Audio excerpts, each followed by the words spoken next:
শুভম ভবতু। নমস্কার। আমাদের অনেকের মনে প্রশ্ন জাগে যে আচ্ছা ঈশ্বর কি এক না অনেক?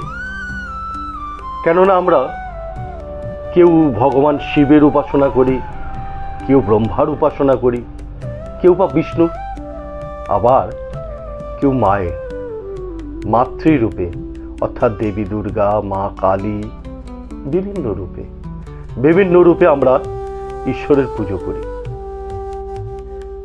তাই জন্য আমাদের মনের মধ্যে এই প্রশ্ন জাগে যে ঈশ্বর কি এক না অনেক? এমনই একটি প্রশ্ন এক রাজার মনে জেগেছিল। আজকে আপনাদের একটি ছোট্ট গল্প বলবো। সেই গল্পের মধ্যেই সমস্ত প্রশ্নের উত্তর আছে। মন দিয়ে শুনতে থাকুন আর এই ভিডিওটি দেখতে থাকুন। আজ থেকে বহুকাল আগে এক রাজার মনে এই প্রশ্ন জেগেছিল। রাজা ভেবেছিলেন যে আচ্ছা ঈশ্বর কি একজন আছেন? ঈশ্বর কি এক না অনেক অনেক? বা ঈশ্বর যদি থেকেও থাকে তাকে পাবার উপায় কি? ঈশ্বর পর্যন্ত যাওয়ার রাস্তাটাই বা কি? আচ্ছা, ঈশ্বর যদি থেকেও থাকেন তো ঈশ্বর করেন কি? আমরা সবাই তো ঈশ্বরের পুজো করি, কিন্তু ঈশ্বরের কাজ কি? ঈশ্বর কি করেন? এই প্রশ্ন রাজার মনে ঘুরতেই থাকলো। অবশেষে রাজা তার মন্ত্রীকে জিজ্ঞাসা করলো।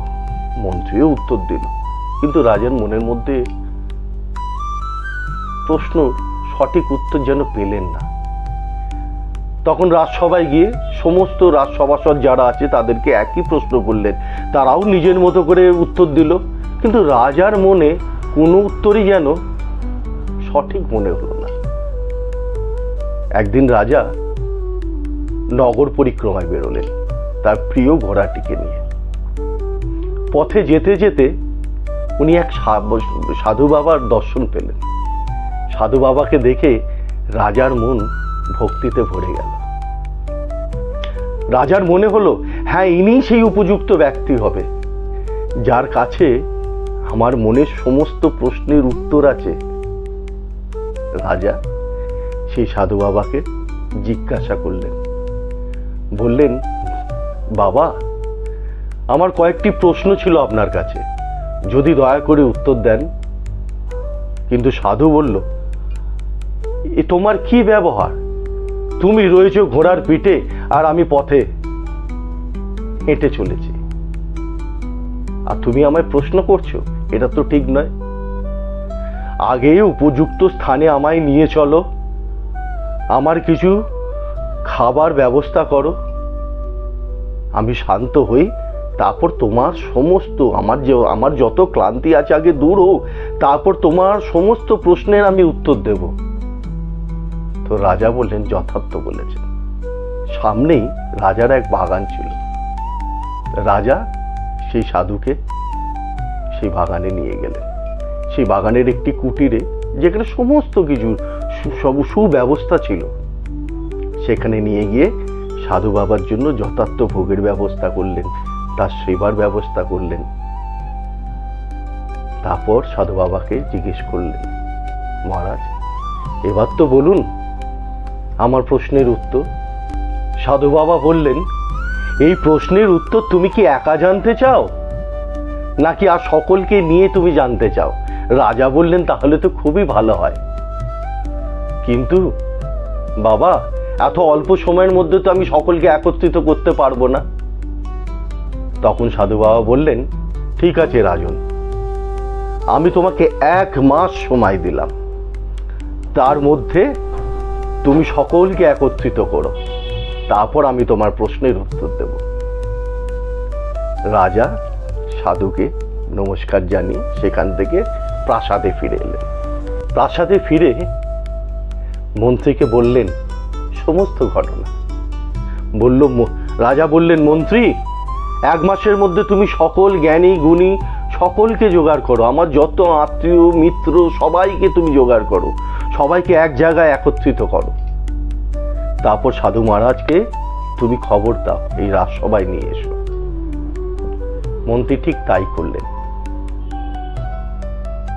1 মাস বাদে সেই সাধু বাবাকে রাজসভায় নিয়ে আসা হলো।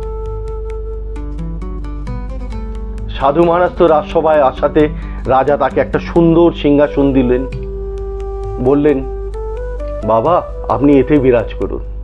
সাধু কিন্তু বললেন, না না, আমি মাটিতেই বসবো। বলে সাধু মাটিতে বসে গেলেন। তখন রাজা জিজ্ঞেস করলেন তার প্রথম প্রশ্ন, আচ্ছা ঈশ্বর কি এক না অনেক? তখন সাধু বললেন, দেখো আমি তো তোমাদের মতো অত পড়াশোনা জানি না, মূর্খ ব্যক্তি আমি। তাই রাজন, গণবার সুবিধার জন্য তুমি অনেকগুলো মোহর নিয়ে এসো, আর একটা একটা করে মোহর তুমি গুনবে। রাজাও তাই করলেন। অনেক মোহর নিয়ে আসা হলো। রাজা প্রথম মোহরটি তুলে বললেন 1 বলে রাখলেন। তারপর দ্বিতীয় মোহরটি তুলে বললেন 2 বলে যেই রাখতে যাচ্ছেন, সাধু বললেন, রাজা তুমি মিথ্যে কেন বলছো? রাজা বললেন, কোথায় মিথ্যা বলছি, এটা তো 2 নম্বর মোহর। বলছে, না তোমার হাতে কটা মোহর আছে?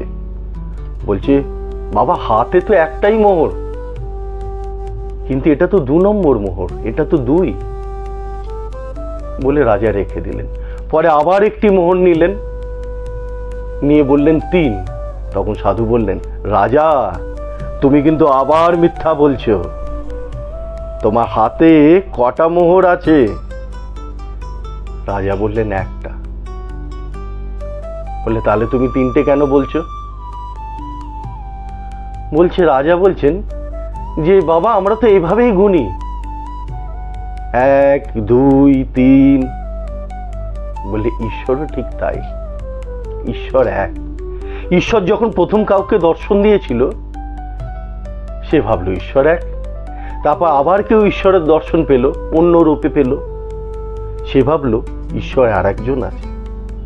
এরকম ঈশ্বর যখন বারংবার তার ভক্তদেরকে দর্শন দেয়, দর্শনের মনাকাঙ্ক্ষিত বিভিন্ন রূপে দেয়, তখন ভক্তরা মনে করে ঈশ্বর বোধহয়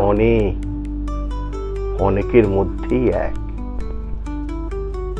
মোহর যেমনি একই, ঈশ্বরও এক। তখন রাজা সাধু বাবার এই প্রশ্নের উত্তর শুনে খুব আনন্দিত হলেন। রাজা তখন তার দ্বিতীয় প্রশ্ন করলেন, বললেন, আচ্ছা বাবা ঈশ্বর যদি থেকেই থাকেন তাহলে তাকে পাবার উপায় কি? তার কাছে পৌঁছানো কিভাবে যাবে? ঈশ্বর যদি থাকতেন তাহলে তো তার কাছে পৌঁছে যেতাম, তা আমরা সবাই ঈশ্বরের কাছে পৌঁছাতে পারি না কেন? তো সাধু বললেন, রাজন আমি তোমার এই প্রশ্নের উত্তর দেব, তার আগে আমায় 1 বাটি দুধ তুমি দাও। রাজা তখন আজ্ঞা করলেন। রাজার আজ্ঞা অনুসারে 1 বাটি দুধ সাধু বাবার জন্য আনিয়ে দিল। দুধের বাটিটি যখন সাধু মহারাজের সামনে রাখা হলো, তখন সাধু মহারাজ বললেন যে, রাজা তুমি এই দুধ থেকে আমায় 1 চামচ ঘি দাও। রাজা বললেন, দুধ থেকে কি করে 1 চামচ ঘি দেবো? সাধু বললেন, কেন? না দেওয়ার কি আছে, দুধ থেকেই তো ঘি হয়, তা তুমি 1 চামচ দুধ আমায় দাও, এই 1 চামচ ঘি আমায় দাও দুধ থেকে। তখন রাজা বললেন, দুধ থেকে ঘি হয় এটা তো অতি সত্য কথা, কিন্তু বাবা এই দুধ থেকে ঘি করতে গেলে এই দুধকে মন্থন করতে হবে, মন্থন করে করে তাকে মাখনে রূপান্তরিত করতে হবে, তবেই না ঘি হবে। তারপর তখন সাধু বললেন, ঠিক বলেছ রাজা, তেমনি ঈশ্বরকে পেতে গেলে তোমার নিজেকেও মন্থন করতে হবে, তোমাকে সাধন করতে হবে, তবেই না ঈশ্বরকে পাবে। যেমনি এই দুধ থেকে ঘি পেতে গেলে দুধটাকে মন্থন করতে হয়, তেমনি ঈশ্বরকে পেতে গেলেও নিজেকে মন্থন করতে হয়, ঈশ্বরের সাধন করতে হয়, তবেই ঈশ্বরকে পাওয়া যায়। এই উত্তর শুনে রাজা বড়ই তৃপ্ত হলেন। রাজা তার সর্বশেষ প্রশ্ন এবার সাধু বাবাকে করলেন, আচ্ছা বাবা, ঈশ্বর করেন কি? তখন সাধু বাবা হঠাৎ গম্ভীর হয়ে বললেন, রাজন, তুমি আমায় প্রশ্ন করছো না আমি তোমায় প্রশ্ন করছি? তখন রাজা বললেন, আমি প্রশ্ন করছি আপনাকে। তাহলে গুরু কে, তুমি না আমি? রাজা বললেন, আপনি। বলে, আমি যদি গুরু হই, তুমি রাজ সিংহাসনে বসে রয়েছো, সোনার সিংহাসনে, আর আমি মাটিতে বসে থাকবো? এ কি বিচার তোমার? রাজা বললেন, অন্যায় হয়ে গেছে মহারাজ, আপনি এই সিংহাসনে বসুন। তখন সাধু সেই সিংহাসনে উঠে গিয়ে বসলেন, আর রাজা সাধু বাবার জায়গায় সেই মাটিতে গিয়ে বসলেন। সাধু বাবা তো সিংহাসনে বসে আছেন, অনেকক্ষণ হয়ে গেল, কোনো উত্তর আর দিচ্ছেন না। রাজার মনে প্রশ্ন হলো, কি হলো, সাধু বাবা কি ভুলে গেলেন? তখন জিজ্ঞাসা করলেন, আবার পুনরায় জিজ্ঞাসা করলেন যে, আচ্ছা বাবা, আপনি আমার প্রশ্নের উত্তর তো দিচ্ছেন না, ঈশ্বর করেন কি? বলে, আমি তো আমার উত্তর দিয়ে দিয়েছি। সাধু বললেন যে, আমি তো আমার উত্তর দিয়ে দিয়েছি, তুমি বুঝতে পারোনি রাজন। এই দেখো, রাজাকে ফকির বানিয়ে দেয়, ফকিরকে রাজা বানিয়ে দেয়। এক সময় আমি ওইখানে ছিলাম, তুমি ছিলে এই রাজ সিংহাসনে, এখন আমি এই রাজ সিংহাসনে রাজা হয়ে তুমি ফকিরের মতো মাটিতে বসে আছো। ঈশ্বর এটাই করেন। ঈশ্বর আমাদের জগৎকে নিয়ন্ত্রণ করেন, তার ইচ্ছামৃত, তার ইচ্ছা মতো এই জগৎকে তিনি চালনা করেন। আমরা যেমন কর্ম করব তেমনি ফল পাব, ঈশ্বর সেই ফল প্রদান করেন। তাই জন্য ঈশ্বরের কর্মে, ঈশ্বর কি করেন সেই কর্মে কখনো কোনো প্রশ্ন করতে নেই। আমাদের প্রত্যেকেরই জীবনে এমন সময়, এক এক সময় আমাদের মনে হয় যে আমাদের সময়টা ভালো যাচ্ছে না, তাই তো? আসলে সময় সময়ের মতো যায়, ঈশ্বর সময়কে সময়ের মতো চালিত করে, আমাদের মনের মতো সময়টা যাচ্ছে না, তাই জন্য বলি আমাদের খারাপ সময় যাচ্ছে, বা ঈশ্বর আমাদের দেখছে না। কিন্তু আমরা এটা কখনো নিজের আত্মমন্থন করে দেখি না, নিজেকে বিচার করে দেখি না যে আমরা কি কর্ম করেছি, বা আমরা ঈশ্বরের কতটা কাছে যেতে পেরেছি। সেই জন্য আমরা মৃথা মায়াজালে বারংবার ভুল পথে চলে যাই। যাই হোক, আজকের এই গল্পটি যদি আপনাদের সবার ভালো লাগে, তাহলে এই চ্যানেলটিকে ফলো করতে থাকুন। এরকম আরো অনেক সুন্দর সুন্দর গল্প বলবো, আশা করি আপনাদের সকলের খুব ভালো লাগবে। সবাই ভালো থাকুন। জয় মাতা দি, জয় মাতারা।